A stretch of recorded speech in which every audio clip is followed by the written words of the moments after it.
বন্ধুরা তো চলে এসেছি রাজ কিচেনে। আজকে বানিয়ে দেখাবো সরু চাকলি। আর এই সরু চাকলিটা বানিয়েছি আজকে খেজুরের গুড় দিয়েই বানিয়েছি। তো এক এক সময় এক এক রকমের রেসিপি কিন্তু ভীষণ ভালো লাগে। আর এই শীতের দিনে খেজুরের গুড় প্রচুর পরিমাণে উঠেছে। আর গুড় যদি টেস্ট হয় যে কোনো পিঠে পুলি কিন্তু ভীষণ পরিমাণে টেস্ট হয়। সেজন্য স্কিপ না করে সম্পূর্ণটা দেখার অনুরোধ রইল যে কত সহজভাবে এই মিষ্টি দিয়ে বা খেজুরের গুড় দিয়ে এই রেসিপিটা বানিয়েছি। আর এটা ফাটবেও না বা অনেক সময় কিছুক্ষণ রাখার পরে শক্ত হয়ে যায়, সেই শক্ত ভাবটাও আসবে না। তবে তার কারণ কি সেটা তো অবশ্যই বলে দেবো, তার স্কিপ না করে সম্পূর্ণটা দেখার অনুরোধ রইল।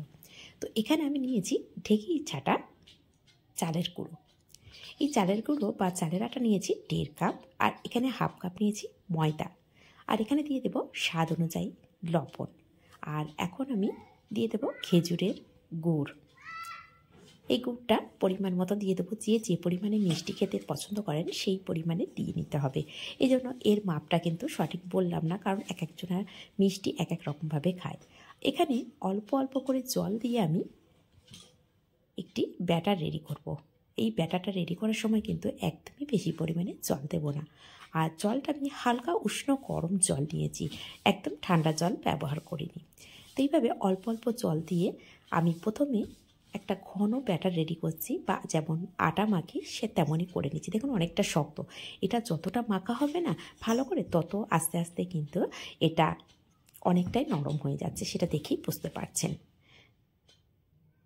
তখন ভালো করে আমার মাখা হয়ে গেছে, একটা আঠালো ভাব কিন্তু চলে এসছে। ঠিক সেই পর্যায়ে অল্প অল্প জল দিয়ে একদম পাতলা একটা ব্যাটার করে নিয়েছি। আর ব্যাটারটা একটু খেয়াল করলে বুঝতে পারবেন যে কতটা ঘন বা কতটা পাতলা করছি এই ব্যাটারটা। তো একটা আঙুল দিয়ে দেখিয়ে দিচ্ছি, দেখুন আঙুল থেকে ঝরে যাচ্ছে। ঠিক বেসনের যে ব্যাটারটা করি না পাতলা ধরনের, ঠিক সেই ধরনেরই ব্যাটারটা হয়েছে।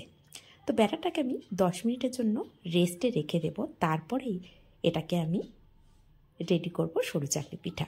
যেহেতু চালের গুঁড়ো দেওয়া, তো চালের গুঁড়োটা অনেকটাই জল শুষে নেয়, নিয়ে একটা ফুলে যায়। তো দেখুন আগের থেকে এটা কিন্তু অনেকটাই ঘন আছে। এখন আমি 2 টেবিল চামচ জল দিয়ে আবারও একবার ব্যাটারটাকে ভালো করে মিশিয়ে নেব। এদিকে আমি গ্যাসের উপর একটা তাওয়া বসিয়ে দিয়েছি, দিয়ে অল্প পরিমাণে তেল দিয়ে একটু ব্রাশ করে নিলাম। এখন ব্যাটারটা আমার রেডি হয়ে গেছে। আর কতটা পাতলা সেটা কিন্তু একটু দেখলে বুঝতে পারবেন। তো এখন আমি 1.5 হাতা মতো, হাতাটা যেহেতু ছোটো সেই জন্য 1.5 হাতা আমি ব্যাটার দিয়েছি, দিয়ে এইভাবে একটু ঘুরিয়ে ঘুরিয়ে নিচ্ছি। যেমন আমরা ধোসা বানানোর সময় ঘুরিয়ে ঘুরিয়ে নিই না, সেই ঠিক একই রকমভাবে ঘুরিয়ে ঘুরিয়ে নিয়ে যতটা পরিমাণে ছোটো বা বড়, পাতলা বা মোটা সেটা নিজেদের ইচ্ছা মতো করে নেওয়া যেতে পারে। তো আমি এখানে পাতলা পাতলাই এই সরু চাকলি পিঠাটা করে নিচ্ছি।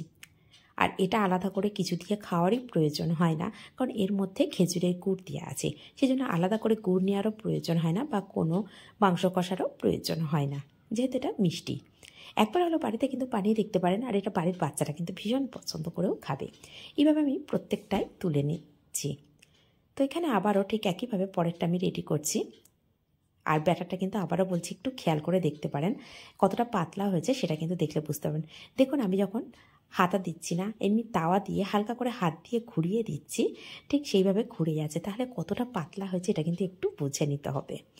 আর এক সাইডে যখন শেষের দিকে ঘোরানো হয়ে যায় না, সেই সময় একটু মোটা মতো থাকে, সেই জায়গাটা মোটা হয়, সেই জন্য হাতা দিয়ে একটু ঘুরিয়ে দিলাম। আর এটা সময় একদম 1 থেকে 1.5 মিনিটের মধ্যে এক একটা রুটি কিন্তু রেডি হয়ে যায়। সরু চাকরি পিঠাটা একদমই রেডি হয়ে যায়। তো এইভাবে সম্পূর্ণটা কিন্তু রেডি করতে বেশি সময় লাগে না, শুধু 10 মিনিট রেস্টে এটাই যা সময় লাগে। আর এইভাবে গরম গরম পরিবেশন করবেন, খেতে ভীষণ ভালো লাগে। বাচ্চা থেকে বড় সবাই কিন্তু খুব পছন্দ করে খাবে। আর রেসিপিগুলো কোথা থেকে দেখছেন কমেন্ট করতে কিন্তু একদমই ভুলবেন না। যদি এটা ফেসবুক থেকে দেখে থাকেন অবশ্যই পেজটিকে ফলো করে রাখবেন।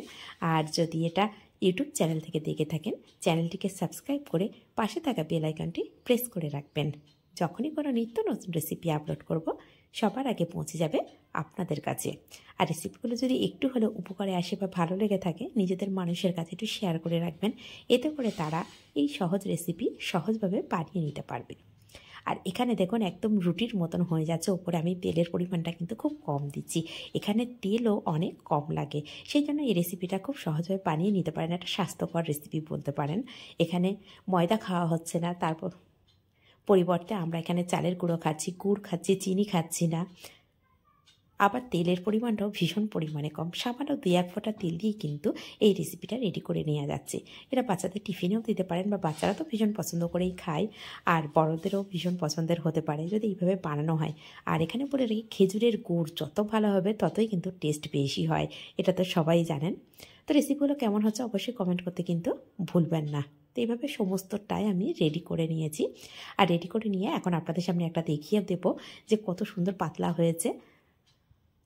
তখন আমি হাতের মধ্যে একটা নিয়ে নিচ্ছি, নিয়ে হাতের মধ্যেই খুলে দেখিয়ে দিচ্ছি প্রত্যেকটা রেডি হয়েছে। দেখুন দেখতে কত সুন্দর হয়েছে, দুই সাইডটাই খুব সুন্দরভাবে উঠে গেছে, আর কতটা সফট হয়েছে সেটা তো দেখেই বুঝতে পারছেন। এটা রেখে দেওয়ার পরেও না খুব বেশি শক্ত হয় না। আমি যে প্রথমে বলেছিলাম যে কি কারণে, সেটা হচ্ছে ঢেঁকি ছাটা চাল গুঁড়ো, এই জন্য কিন্তু খুব ভালো হয়েছে। বাজারে কেনা চালের গুঁড়ো এক এক সময় এক এক রকম হয়, সেই জন্য কিন্তু সবসময় পারফেক্ট হয় না। এটা ঢেঁকি ছাটা চাল আমি একজনকে বলে আনিয়েছিলাম, তো সেই জন্যই এই চালটা পেয়েছি, আর এই জন্যই নরম হয়েছে, আর কিছুটা ময়দা দেওয়ার জন্য নরম হয়েছে। তাহলে আজ এই পর্যন্ত।